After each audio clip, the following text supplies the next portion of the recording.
Bismillah. Assalamualaikum warahmatullahi wabarakatuh. Alhamdulillahi rabbil alamin. Assalatu wassalamu ala ashrafil anbiya'i wal mursalin wa ala alihi wa ashabihi wa man tabi'ahum bi ihsanin ila yaumiddin. Amma ba'd. Segala puji bagi Allah yang mengutus Rasulnya dengan petunjuk, ilmu dan keyakinan, dan menguatkannya dengan dalil yang valid dan keterangan yang nyata. Dan Dia menjadikan Rasulnya sebagai petunjuk dan rahmat bagi alam semesta ini.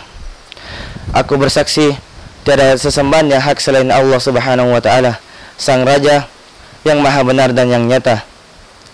Dan aku juga bersaksi bahwasanya Nabi Muhammad adalah hamba dan utusannya, imam orang yang bertakwa dan utusan paling mulia.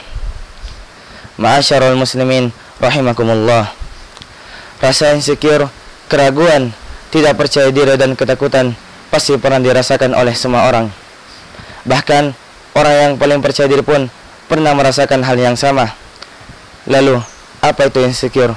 Insecure adalah seseorang yang memiliki perasaan yang tidak aman. Dengan kata lain, seseorang tersebut akan merasa ada sesuatu hal yang kosong dan berusaha mengisinya dengan berbagai cara. Insecure, hal yang normal terjadi. Tetapi merasa insecure terhadap diri sendiri sepanjang waktu secara berlebihan dapat mempengaruhi setiap aspek kehidupan kita, baik dari kesehatan fisik, emosional, hingga pekerjaan kita. Banyak faktor yang menyebabkan rasa insecure dapat terjadi, mulai dari bentuk tubuh, warna kulit, jodoh, pekerjaan, materi, ataupun hal-hal lain yang berkaitan dengan nilai dan pandangan masyarakat.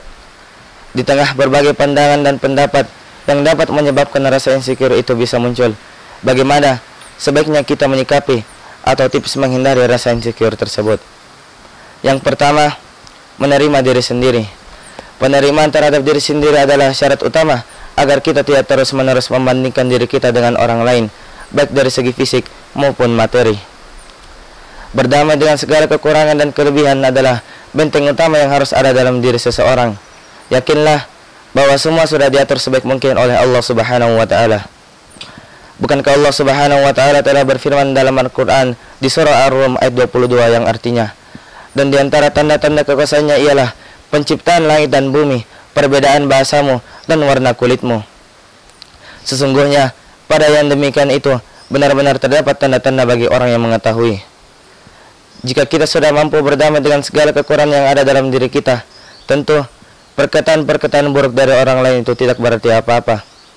Yang kedua, memaksimalkan kelebihan. Tentu, setiap orang pasti memiliki potensi dan kelebihannya masing-masing. Daripada berfokus pada kekurangan dan terus-menerus memikirkan bagaimana agar bisa sesuai standar orang lain, lebih baik pikiran-pikiran tersebut dialihkan dengan melakukan kegiatan yang lebih bermanfaat dan yang dapat mengembangkan potensi yang kita miliki. Mengikuti standar masyarakat atau keinginan orang lain itu tidak akan menjadikan diri kita sebenar-benarnya diri kita. Yang ketiga, jangan suka membandingkan diri sendiri dengan orang lain. Masing-masing orang sudah diatur sebaik mungkin oleh Allah Subhanahu wa Ta'ala bagaimana bentuk tubuh dan pekerjaan yang sesuai untuk dijalaninya. Kita boleh saja melihat kelebihan orang lain untuk dijadikan motivasi. Namun jangan sampai karena kelebihan yang ada dalam diri seseorang tersebut menjadikan kita sebagai orang yang tidak percaya diri karena sebuah perbedaan. Yakinlah bahwa diri kita memiliki nilai lebih lagi unik yang menjadikan diri kita memiliki khas tersendiri. Yang keempat, jangan kufur terhadap nikmat yang telah Allah berikan kepada kita. Bukankah Allah Subhanahu wa Ta'ala telah berfirman di dalam Al-Quran di surah Al-Hujurat ayat 13 yang artinya, "Hai manusia, sesungguhnya kami telah menciptakan kamu dari seorang laki-laki dan seorang perempuan, dan menjadikan kamu berbangsa-bangsa dan bersuku-suku, agar kamu bisa saling kenal mengenal. Sesungguhnya orang yang paling mulia di sisi Allah ialah orang yang paling bertakwa. Sesungguhnya Allah Maha mengetahui lagi Maha teliti."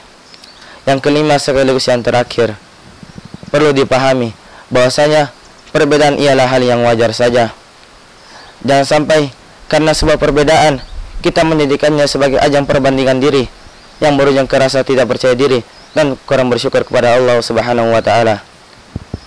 Oleh karena itu, Marilah kita memperbanyak rasa bersyukur kepada Allah Subhanahu wa taala dengan segala nikmat dan karunia yang telah Allah berikan kepada kita.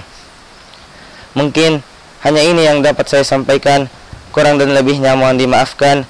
Jika ada kesalahan itu datangnya dari saya pribadi, jika ada kebenaran itu datangnya dari Allah Subhanahu wa taala. Hadanallahu wa iyyakum ajma'in. Wa akhiru da'wana alhamdulillahi rabbil alamin. Summa assalamualaikum warahmatullahi wabarakatuh.